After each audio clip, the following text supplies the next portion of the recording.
Hello everyone. आज की history की सीरीज़ में हम सिक्स्थ क्लास की एनसीईआरटी डिस्कस करेंगे। देखो, सिक्स्थ क्लास की एनसीईआरटी में फर्स्ट चैप्टर हम कवर कर चुके हैं। उसमें हमने वेरियस फीचर्स देखे कि किस तरह से हिस्ट्री स्टार्ट हुई, कैसे केव्स में लोग रहते थे। आज हम देखेंगे कि किस तरह से तुषार की जर्नी दिल्ली से चेन्नई स्टार्ट हुई और वो किस तरह से ट्रेन में बैठा और उसने कैसे क्वेश्चन किया कि कैसे ट्रेन इतनी लंबी दूरी स्टार्ट करती है। देखेंगे कि पैलियोलिथिक पीरियड कहाँ से स्टार्ट हुआ था और क्या क्या फीचर थे पैलियोलिथिक के, कैसे एक्सेस होते थे, स्टोन होते थे। ये देखेंगे कहाँ पर कौन सी चीज़ है, पैलियोलिथिक न्यूलिथिक पीरियड में क्या डिफरेंस है। हम देखेंगे कैसे स्टोन बनाए जाते थे, क्या कब पैलियोलिथिक पीरियड स्टार्ट हुआ और कहाँ से ह्यूमन जनरेशन स्टार्ट हुई। ये सब चीज़ें देखेंगे। अदर मनुस्क्रिप्ट और इंस्क्रिप्शन में क्या डिफरेंस है, कंधार इंस्क्रिप्शन कहाँ पर है, लैंग्वेज और स्क्रिप्ट में क्या डिफरेंस है, और कैसे डेट स्टार्ट हुई पैलियोलिथिक मीजोलिथिक एज की। ये सब चीज़ें देखेंगे। ट्रेन कब स्टार्ट हुई। तो ये बहुत इंपॉर्टेंट लेक्चर, जहाँ से इंपॉर्टेंट चीज़ें हो सकी हैं मुझसे मैं लाया हूँ, जहाँ से रिसोर्सेज मैंने अपनी पढ़ाई के टाइम पर शुरू किए थे और अभी भी पढ़ रहा हूँ, तो उसे इलाबरेटली डिस्कस कर रहा हूँ। फर्स्ट ऑफ ऑल हम क्या करेंगे, पहले पीरियड देखेंगे। ये पीरियड देखने से क्या होगा, जब हम स्टार्ट करेंगे चैप्टर को तो सब चीज़ें अच्छे से समझ में आएंगी। देखो, मेनली क्या है, इंडियन सब कॉन्टिनेंट में अगर आप देखेंगे तो इंडियन सब कॉन्टिनेंट में जो पीरियड स्टार्ट होता है, एंशियंट हिस्ट्री कह लो या पैलियोलिथिक एज कह लो, तो वो 2 मिलियन ईयर्स एगो से स्टार्ट होता है। 2 मिलियन ईयर्स एगो का क्या मतलब है, 20 लाख साल पहले से स्टार्ट होता है। तो ये चीज इंपॉर्टेंट है कि किस तरह से पैलियोलिथिक पीरियड स्टार्ट होता है और उसका टाइम पीरियड क्या है, ये वेरी करता है। जैसे यहाँ पर क्या है, पैलियोलिथिक एज 5 लाख बीसी से 10,000 बीसी तक दी है, और पैलियोलिथिक एज को lower palaeolithic age, middle palaeolithic age और अपर पैलियोलिथिक फेज में डिवाइड किया गया। तो अर्ली और लोअर पैलियोलिथिक फेज देखोगे तो 5 लाख बीसी से लेकर 50,000 बीसी तक देखने को मिलेगा। तो इसमें रॉक का डेवलपमेंट देखने को मिलेगा, केव्स का डेवलपमेंट देखने को मिलेगा, हार्डर्स थे, गैदरर थे, ये सब बातें देखने को मिलेंगी। मिडिल पैलियोलिथिक फेज में और डेवलपमेंट आएगा, इंस्ट्रूमेंट शार्प होते चले जाएंगे जो बहुत डल होते थे, और बहुत सारे लोग एक जगह से मूव करेंगे दूसरी जगह। और अपर पैलियोलिथिक फेज जो है 40,000 से लेकर 10,000 बीसी तक देखने को मिलेगा, और इस फेज में ह्यूमन काफी डेवलप हो चुके होंगे, यहाँ तक कि वो आग की भी उत्पत्ति कर चुके होंगे। मतलब फायर, किस तरह से आग को जलाया जाता। तो यहाँ पर एक इंपॉर्टेंट चीज आप अच्छे से जान लो कि ये जो फेज है ये डिफरेंट हिस्टोरियन के हिसाब से और डिफरेंट पब्लिकेशन और बुक्स के हिसाब से वेरी करता रहता है। तो ये मेनली क्या है, मेजरली आपको पता होना चाहिए कि पैलियोलिथिक फेज यहाँ से यहाँ तक है। फिर इसके बाद मीजोलिथिक फेज आता है जो 9,000 अप्रॉक्स 10,000 बीसी से लेकर 4,000 बीसी तक है, और न्यूलिथिक फेज जो यहाँ पर 6,000 बीसी से लेकर 1800 बीसी तक लिखा है, ये अप्रॉक्स स्टार्ट हुआ था 8,000 बीसी से। इसी फेज में क्या हुआ था, एग्रीकल्चर स्टार्ट हुआ था। एग्रीकल्चर स्टार्ट हुआ, और मेनली कहा जाता है एग्रीकल्चर जो है मीजोलिथिक फेज में स्टार्ट हुआ, मगर सेटलमेंट, लोग एक ही जगह रहने लगे थे, वो जो है न्यूलिथिक में स्टार्ट हुआ। फिर चालकोलिथिक फेज आ जाता है। चालकोलिथिक फेज के टाइम पर ही आप देखोगे हड़प्पा सिविलाइजेशन के जिक्र करेंगे, हम फर्स्ट सिटी का जिक्र करेंगे, ठीक है। फिर आयरन एज आ जाता है। इस आयरन की उत्पत्ति से किस तरह से एक्सकेवेशन स्टार्ट हुआ, एग्रीकल्चर में हाईली ग्रोथ देखने को मिली, और लोग सेटल हो गए और एक दूसरे की जमीन भी हथियाने लगे, जना से जनपदा बन गए, क्योंकि क्या हुआ, जमीन की इंपॉर्टेंस बढ़ती चली गई। तो ये सम इंपॉर्टेंट डेट्स देखोगे, ये लास्ट में दी होती है एनसीईआरटी की, मगर हम पहले डिस्कस कर ले रहे हैं ताकि आपको चैप्टर समझने में कोई भी दिक्कत ना हो। तो क्या है, बिगिनिंग ऑफ एग्रीकल्चर इन्होंने क्या बताया है, 8,000 ईयर्स एगो से। तो 8,000 ईयर्स एगो का क्या मतलब होगा, 2,000 साल हम माइनस कर दें, क्योंकि 2025 चल रही है, तो 2,000 माइनस कर दें तो बीसी आ जाएगा। अप्रॉक्स 6,000 बीसी में हमें देखने को मिलेगा कि एग्रीकल्चर स्टार्ट हो गई थी। मतलब मीजोलिथिक फेज में आपको ये चीज दिखेगी, और इसका एडवांसमेंट न्यूलिथिक फेज तक जाता है। सिटी का डेवलपमेंट, जो फर्स्ट सिटी इंडियन सब कॉन्टिनेंट में डेवलपमेंट हुआ वो हड़प्पन सिविलाइजेशन हुआ। 2000 माइनस कर दो तो 2700 बीसी के करीब फर्स्ट एडवांस सिटी बनी। और गंगा वैली में जो मगधा किंगडम है, सेकेंड सिटी जो बनी वो जो है 2500 ईयर्स एगो बनी। मतलब 2000 माइनस कर दो तो 500 बीसी में मगधा किंगडम का उत्पत्ति देखने को मिलेगी। यहाँ बुद्धा देखने को मिलेंगे, यहाँ पर आजाद शत्रु देखने को मिलेंगे। तो ये सब चीजें आपको देखने को मिलेंगी। तो ये मैंने पूरा डेट डिस्कस कर दी ताकि आपको कोई भी कंफ्यूजन ना रहे।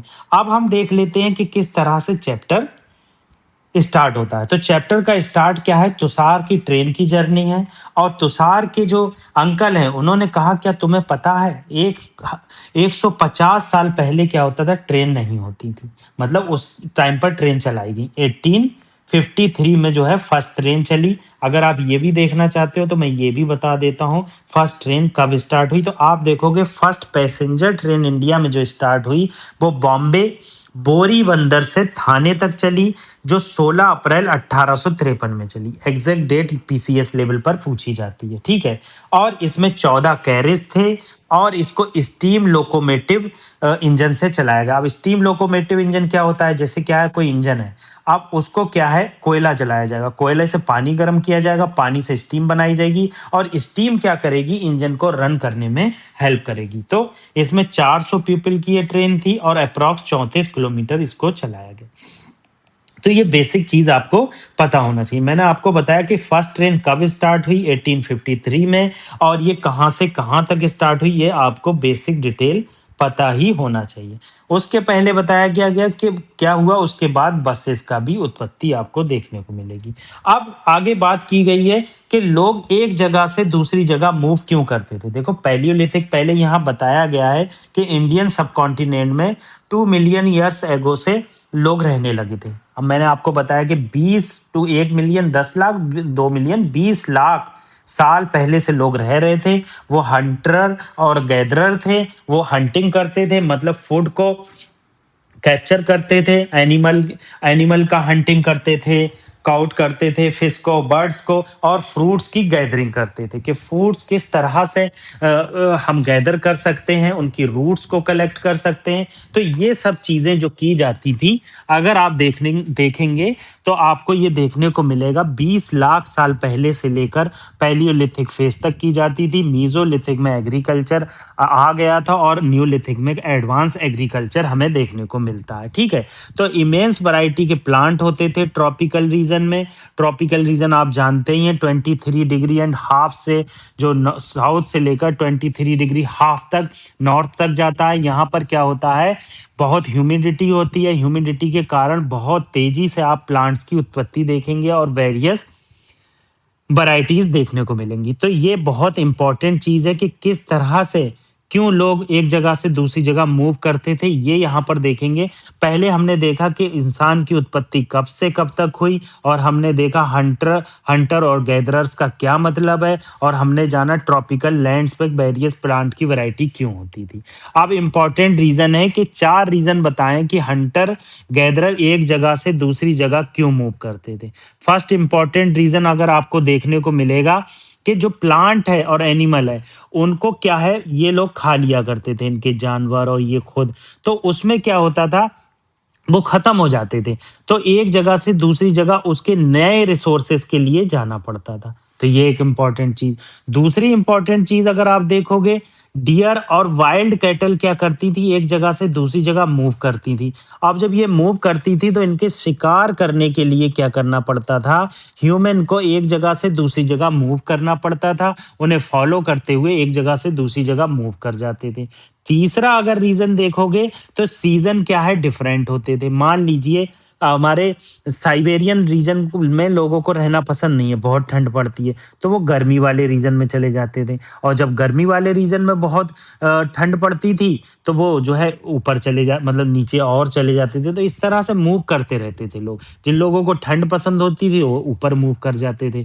तो ये तीसरा इंपॉर्टेंट रीजन हमें क्या देखने को मिला, डिफरेंट सीजन, मतलब कि लोग क्यों मूव करते थे। पहला रीजन हमें देखने को मिला, रिसोर्सेज ईटन अप हो जाते थे, इसलिए नए रिसोर्सेज की जरूरत पड़ती थी। सेकेंड इंपॉर्टेंट रीजन क्या देखने को मिला, डीर और वाइल्ड कैटल एक जगह से दूसरी जगह मूव करते रहते थे और उनको शिकार करने के लिए इंसान भी उन्हें फॉलो करता रहता था। और थर्ड इंपॉर्टेंट रीजन मिला, सीजन के चेंज होने से भी लोग मूव करते थे और प्लांट और वगैरह इनकी वैरायटी भी डिक्लाइन हो जाती थी सीजन की वजह से, जैसे डेसिडुअस फॉरेस्ट अपने पत्ते छोड़ देते हैं। ठीक है। अब फोर्थ रीजन क्या है, वाटर। वाटर बहुत इंपॉर्टेंट सोर्स था सर्वाइवल के लिए और आज भी वाटर की बहुत ज्यादा इंपॉर्टेंस है। तो रिवर क्या करती थी, कुछ रिवर तो पेरिनियल होती थी कि हर समय उनमें वाटर रहता था। कुछ रिवर आप देखोगे सीजनल होती थी, उसमें क्या है, वाटर कुछ समय के लिए आता था, कुछ समय नहीं आता, तो इसलिए भी लोगों को एक जगह से दूसरी जगह मूव करना पड़ता था। तो ये चार इंपॉर्टेंट रीजन देखे कि लोग एक जगह से दूसरी जगह मूव क्यों करते हैं। अगर आप मेरे लेक्चर सुनोगे तो डीप अंडरस्टैंडिंग मिलेगी, इसलिए मेरा कहना है मेरे चैनल को सब्सक्राइब करो, लाइक करो, शेयर करो और कमेंट करो, ताकि ये लोगों तक इजीली पहुंच पाए और फ्री इनिशिएटिव का लोगों को हेल्प मिल पाए। अदर चीज आ जाती है, अब आ जाते हैं स्टोन की वैरायटी पे। देखो मैंने इसीलिए बताया था, इन्होंने क्या बताया, ए जो है, ए में दिया गया है अर्लीस्ट स्टोन। तो आपको पता होना चाहिए, मैंने स्टार्टिंग में ही डेट बता दी, अर्लीस्ट टाइप के स्टोन को हम पैलियोलिथिक कहते थे। पैलियो मतलब ओल्ड और लिथिक मतलब स्टोन। तो इसलिए पीरियड आपको समझा दिया कि अर्ली पीरियड जो पैलियोलिथिक पीरियड था उसमें ऐसे स्टोन होते थे। फिर जो है आप जो है मिडिल पैलियोलिथिक में जाएंगे, फिर क्या है आप जाएंगे उसमें लो अपर पैलियोलिथिक में, तो आपको और शार्प स्टोन मिलेंगे। इन्हें टूल्स भी कह सकते हैं, जिससे ये लोग शिकार करते थे और चमड़ी की सिलाई भी करते थे बदन को ढकने के लिए। कभी कभी क्या होता था, ये डंडे में आगे ये शार्प स्टोन बांध लिया करते थे, या तो ये खाल से बांध लेते थे या वुडन के बीच में लगा लेते थे। तो ये जो शार्प स्टोन से जानवर को मारते थे और उनका शिकार करते थे। और ये जो बहुत ज्यादा शार्प स्टोन देखने को मिलेंगे, ये न्यूलिथिक फेज में देखने को मिलेंगे, मेनली मीजोलिथिक में देखने को मिलेंगे। और ये जो दिया है ये नेचुरल पेबल्स हैं, इसका भी यूज जानवरों को मारने में, वर्ड्स को मारने में, या फिर रूट्स को निकालने में इन पत्थरों का यूज किया जाता था। ये रूट्स जो है आज हम आयुर्वेदा में यूज कर रहे हैं, ये पहले की ही उत्पत्ति है। ठीक है। तो ये इंपॉर्टेंट चीज देखने को मिली। अब यहाँ पर बताया गया स्टोन टूल्स का कैसे यूज होता था। मीट और बोन्स को कट करने में यूज किया जाता था, और ट्री से इंपॉर्टेंट वार्क को निकालने में यूज किया जाता था। स्किन को देखो छेद करने में यूज किया जाता था, ताकि एक स्किन को दूसरी स्किन से बांध के अपने शरीर पर लिपटा सके। और अदर रूट्स को निकालने में यूज किया जाता था, जो आयुर्वेदा में आज भी यूज होता है। तो यही चीज बताई गई।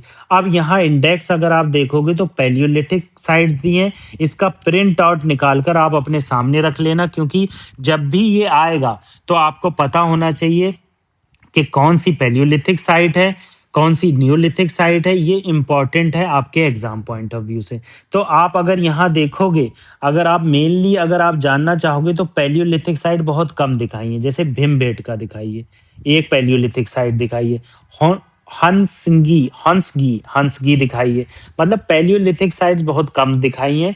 मगर आप न्यूलिथिक और मीजोलिथिक साइट देखोगे तो ये देखो, बुरजाहोम दिखाइए, मेहरगढ़ दिखाया गया है, कोलदीवा और महागढ़ दिखाया गया है, चिरंड दिखाया गया है, इनाम गांव दिखाया गया, हल्लूर दिखाया गया है, कुरनूल दिखाया गया। ये देखो पैलियोलिथिक साइट कुरनूल दिखाया गया है, ब्रह्मगिरी दिखाया गया, पय्यमपल्ली दिखाया गया। तो ये जो है बहुत इंपॉर्टेंट मैप है। जैसे जैसे आप सेपरेशन बढ़ता जाएगा, अभी हम पैलियोलिथिक पीरियड पढ़ेंगे, देन मेसोलिथिक पीरियड पढ़ेंगे, तो ये साइट्स जो है बार बार डिस्कशन में होंगी। तो आपको पता होना चाहिए बुरजाहोम किस साइड है, क्या नॉर्थ वेस्टर्न साइड है या नॉर्थ ईस्टर्न साइड है, मेहरगढ़ कहाँ पर पड़ता है। तो ये बेसिक चीजें अगर आपको पता चलती रहेंगी तो आपको कोई भी प्रॉब्लम नहीं होगी। तो ये इंपॉर्टेंट चीज आपको पता होना चाहिए। आगे बढ़ते हैं।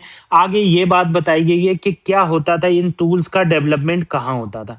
देखो टूल्स का मेनली डेवलपमेंट कहाँ होता था, एक फैक्ट्री साइट होती थी, मतलब जहां पर बहुत सारे टूल्स मिलते थे। मान लो ये रिवर चल रही है और रिवर ने बहुत अच्छे स्टोन लाए आए हैं। तो क्या हुआ, ये ह्यूमंस ने देख लिया तो यहीं पर घर बना लिया और यहीं पर ये फैक्ट्री बनाते गए। अब ये इंपॉर्टेंट रीजन आता है, इन्हें कैसे पता चला ये टूल्स यहीं पर उत्पन्न होते थे और इन्हें फैक्ट्री साइड कहा जाता था। इंपॉर्टेंट चीज ये है, देखो क्या होता था जब टूल्स को स्ट्रिप करते थे और अच्छा टूल बनाते थे, शार्प टूल बनाते थे, तो यहाँ पर ये जो स्ट्रिप आउट हुआ है वो छूट जाया करता था। अब ये छूटे हुए पार्ट से ये चिप्स जो छूट गए हैं, इन्हीं से पता चला यहाँ पर फैक्ट्री कम हैबिटेशन साइट्स होती थी।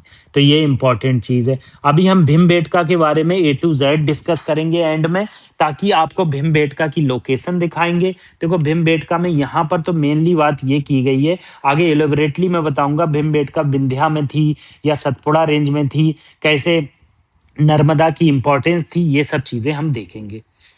तो यहाँ पर क्या चीज बताई गई है, भीमबेटका के बारे में बताया गया, प्रेजेंट डे मध्य प्रदेश में है और इसमें इंपॉर्टेंट हैबिटेशन साइट है। ये जो है रॉक और केव से मिलकर बनी है, मतलब ये शेल्टर होता था। आप यहाँ देख लो ये चीज, अगर आप यहाँ पर ध्यान देंगे तो ये शेल्टर है, मतलब ये नेचुरल शेल्टर है। इसमें क्या है, इन्होंने कर्व आउट नहीं किया है। आप अगर भीमबेटका के बारे में बात करेंगे तो आप ये मत बोल देना ये मैन मेड केव है। ये मैन मेड केव नहीं है, ये नेचुरल केव है। यूपीएससी इस तरह की बातें बहुत हिलगाता है, क्योंकि इंसान के जो टीचर होते हैं उनके द्वारा ये चीजें डिस्कस नहीं की जाती। तो भीमबेटका नेचुरल साइट है, इसमें केव्स हैं और रॉक शेल्टर है। रॉक शेल्टर का मतलब ये जो है यहाँ से उठी हुई है और नीचे गड्ढा है, तो यहाँ पर लोग बैठ जाया करते थे। ठीक है, आगे इन्होंने पेंटिंग की बात की है, क्या नहीं सॉरी स्टोन की बात की है। स्टोन कैसे बनते थे वो चीज हम डिस्कस कर चुके। ये स्टोन को बनाने की बहुत सारी टेक्निक होती थी। स्टोन से स्टोन को काटा जाता था और क्या है, प्रेशर भी दिया जाता था। जैसे मान लो ये फ्लैग है, फ्लैग क्या मतलब बहुत छोटा पत्थर है और इससे बड़े पत्थर को प्रेशर देकर उसे तोड़ा जाता था, उसकी चिप्स निकाली जाती थी, तो ये एक पत्थर बनता था। हैमर स्टोन यूज किया जाता था। हैमर स्टोन ऐसे बनाया जाता था, मतलब एक तरफ बड़ा रखते थे एक तरफ छोटा रखते थे। तो ये सब चीजें यहाँ पर बताई गई हैं जो अपने इतने इंपॉर्टेंट काम की चीजें नहीं है। अब क्या है, ये इंपॉर्टेंट चीज है। ये इंपॉर्टेंट चीज इसलिए है, क्या हुआ 12,000 साल पहले। अब 12,000 साल पहले का मतलब हो गया अप्रॉल पैलियोलिथिक खत्म होने वाला है, 10,000 बीसी का टाइम आ गया, क्योंकि 2000 माइनस करोगे इसमें तभी तो बीसी आएगा। तो 10,000 बीसी के टाइम पर अगर आप देखेंगे तो आपको देखने को मिलेगा कि किस तरह से 10,000 बीसी में क्या हुआ, क्लाइमेट शिफ्ट हुआ।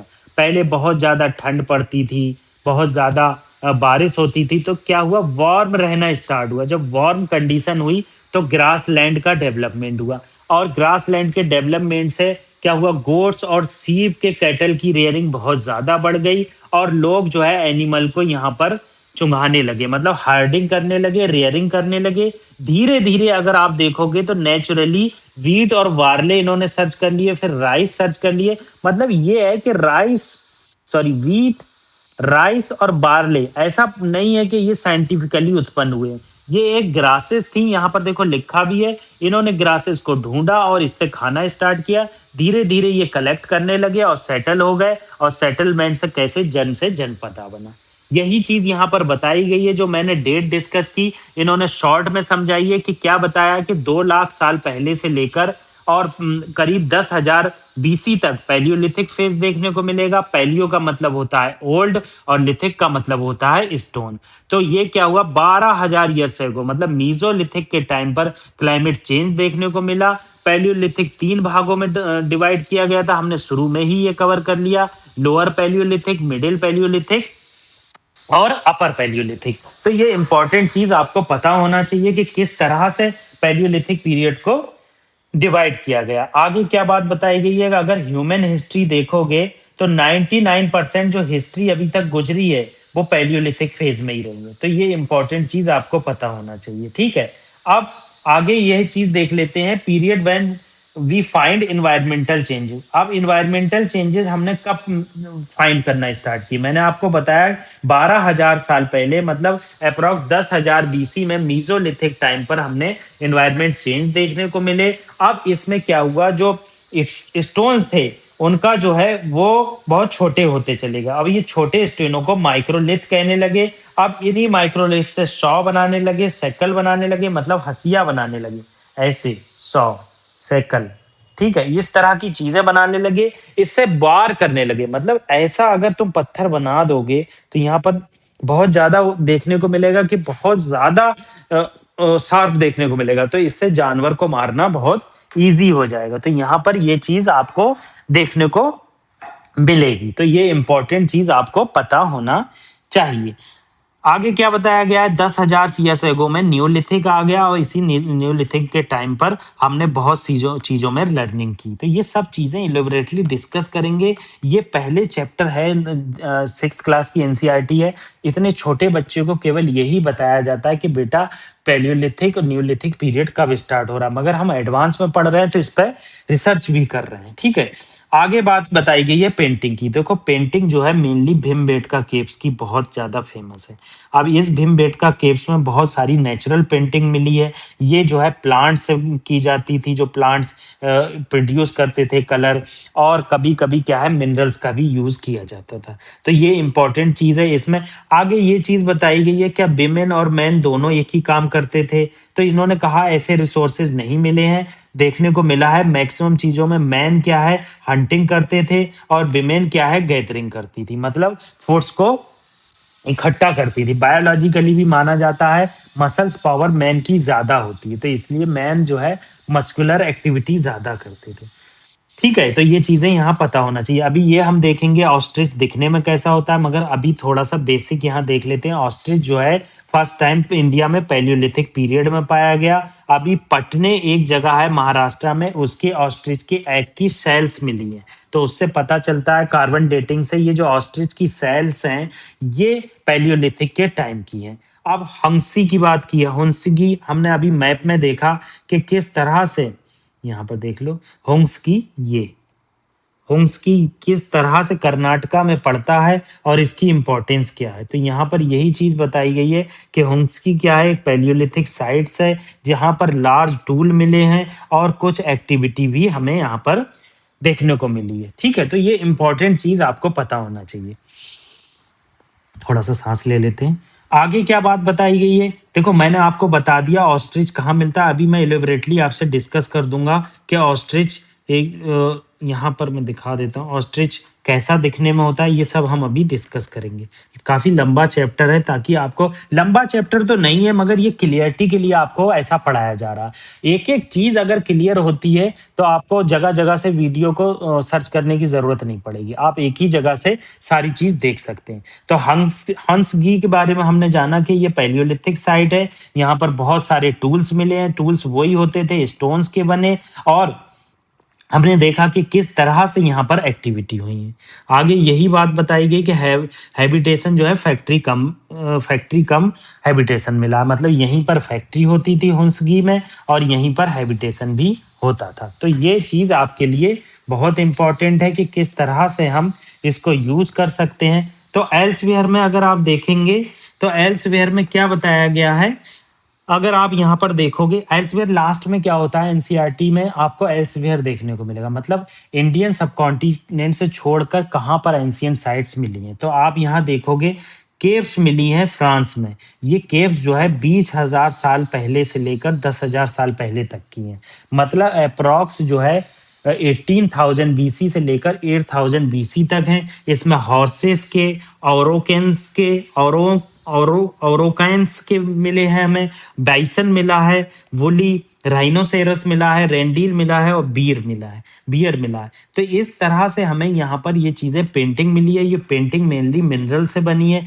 ये मिनरल्स आयरन से इकट्ठा किया जाता था। आयरन कैसे, मान लो कि कोई साइट है और उसके बीच में कुछ ऐसा तत्व मिल गया जो कलर छोड़ रहा है, तो उसे आयरन से मिला है, मगर उन लोगों को आयरन नहीं पता था ये कलर जो छोड़ रहा है। तो ओकरे ओकरे एक जो है चट्टानों में मिलता था, ओकरे से बना है, जिसे आज हम गेरुआ कहते हैं, गेरुआ कर दो, गेरुआ कर दो। तो इस तरह की चीजें हमें यहाँ पर देखने को मिलेंगी। तो हमने यहाँ पर एल्सवेयर की बात की कि फ्रांस में कुछ केव्स मिली हैं और इन केव्स में किस तरह से जिक्र है। ठीक है, आगे क्या बताया गया है, आगे जो है ये चीजें बहुत इंपॉर्टेंट हैं, अगर छूट गई हैं किसी की तो पढ़ लो, अगर फर्स्ट चैप्टर में कवर की है तो आप यहाँ पर वीडियो को पॉज कर सकते हो।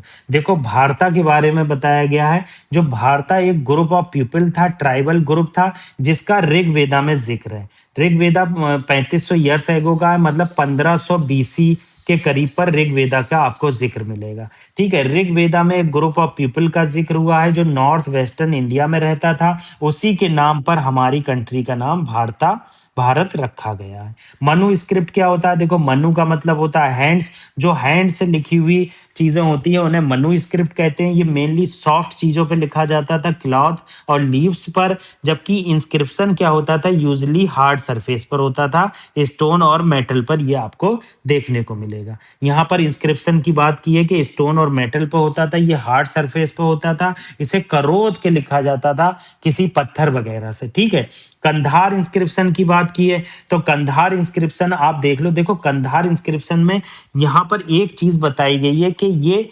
2250 ईयर्स ओल्ड है, मतलब 260 बीसी। आप जानते हैं कि अशोका का एम्पायर कब से कब तक रहा। उसके टाइम पर अगर अशोका का एम्पायर आप देखना चाहते हो तो आपको देखने को मिलेगा, यहाँ आप देख लो। हाँ, अशोका का एम्पायर 269 बीसी से लेकर 233 बीसी तक रहा, मतलब बीसी में उल्टा चलते हैं। तो 239 बीसी से लेकर 233 बीसी तक रहा।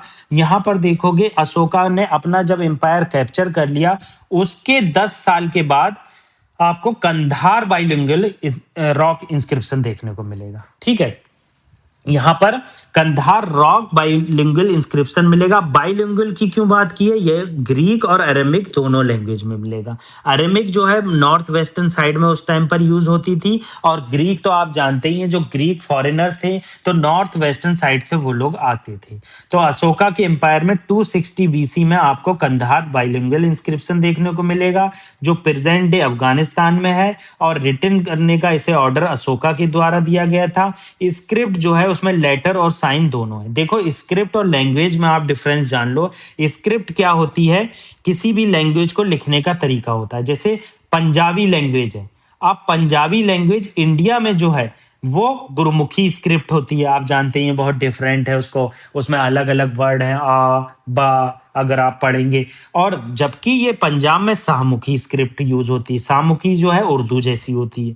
तो स्क्रिप्ट एक लैंग्वेज की अलग अलग हो सकती है। तो लैंग्वेज एक मीडियम ऑफ कम्युनिकेशन है, और जबकि स्क्रिप्ट क्या है? उसको प्रेजेंट कैसे किया जाए। ठीक है, जैसे आप मराठी लैंग्वेज देखोगे तो मराठी लैंग्वेज की जो स्क्रिप्ट है वो देवनागरी है। देवनागरी का क्या मतलब है? हिंदी, जिसमें हिंदी लिखी जाती है। हिंदी, मराठी, इनकी स्क्रिप्ट जो है, नेपाली जो है देवनागरी देखने को मिलेगी। और लैंग्वेज इनकी जो है वो आपको देखने को मिलेगी कि किस तरह से लैंग्वेज में डिफरेंस देखने को मिलेगा। मतलब लैंग्वेज बोली अलग जाती है मगर स्क्रिप्ट एक ही होती। तो यहाँ पर ये इंपॉर्टेंट चीज आपको पता होना चाहिए कि किस तरह से स्क्रिप्ट को लिखा जाता है अलग अलग, और किस तरह से जो है उसमें यूज किया जाता है। तो ये इंपॉर्टेंट चीज आपको, बेसिक चीज पता होना चाहिए। आगे हम देख लेते हैं आगे क्या चीज की बात की गई है। नेक्स्ट में बताया गया है कि जो यही चीज बताइए कि इंस्क्रिप्शन जो है हार्ड सरफेस पर होते थे, और स्क्रिप्ट और लैंग्वेज इसमें यूज होती थी, और इसको जो है बहुत टाइम के बाद देसी फर्मेंट किया गया। ये मैंने आपको डिस्कस कर दिया डेट के बारे में, और ये डिस्कस कर दिया टाइम के बारे में कि पैलियोलिथिक, मीजोलिथिक, न्यूलिथिक और चाल्कोलिथिक पीरियड कब से कब तक स्टार्ट हुआ। इसे आप सेव कर लीजिए। कंधार बाइलिंगुअल स्क्रिप्ट की फिर से बात की गई है। कंधार बाइलिंगुअल स्क्रिप्ट को हम, बाइलिंगुअल इंस्क्रिप्शन को हम चहल जिना एडिक्ट भी कहते हैं। ये ग्रीक और अरेमिक लैंग्वेज में था, और अशोका ने इसको जो है एडिक्ट को, इंस्क्रिप्शन को बनवाया था कब? 260 बीसी में। और अशोका का शासन काल अगर आप देखोगे 269 बीसी से लेकर 233 बीसी तक रहा। यह डिस्कवर्ड किया गया 1958 में। ठीक है, तो ये इंपॉर्टेंट चीज आपको पता होना चाहिए। मैंने ये आपको बता दिया कि ट्रेन की कब उत्पत्ति हुई इंडिया में, और आगे क्या है, भीमबेटका केव्स के बारे में बताया गया। भीमबेटका केव्स जो है मध्य प्रदेश में स्थित है, और ये सब कुछ केव जो है हैबिटेशन के लिए है, और कुछ केव्स जो है वहां पर पेंटिंग दिखाई गई। ये सारी केव्स जो है नेचुरल है, और रॉक शेल्टर है विंध्या एंड डेक्कन प्लेटू के रीजन में। अगर आप देखोगे तो मैप, जियोग्राफिकल मैप देखोगे तो BN एसटी आपको देखने को मिलेगा, विंध्या रेंज देखने को मिलेगी, नर्मदा रिवर देखने को मिलेगी, सतपुड़ा रेंज देखने को मिलेगी, देन तापी रिवर आपको देखने को मिलेगी। तो ये भीमबेटका केव डिस्कवर किसके द्वारा की गई? बीएस वाकनकर इन 1957 में भीमबेटका के फीचर को डिस्कवर किया। इसमें 10,000 बीसी की बहुत सारी चीजें देखने को मिलेंगी। ये यूनेस्को की वर्ल्ड हेरिटेज साइट है। इसमें 750 रॉक केव्स हैं और ये 10 किलोमीटर है अप्रॉक्स एक सिटी से।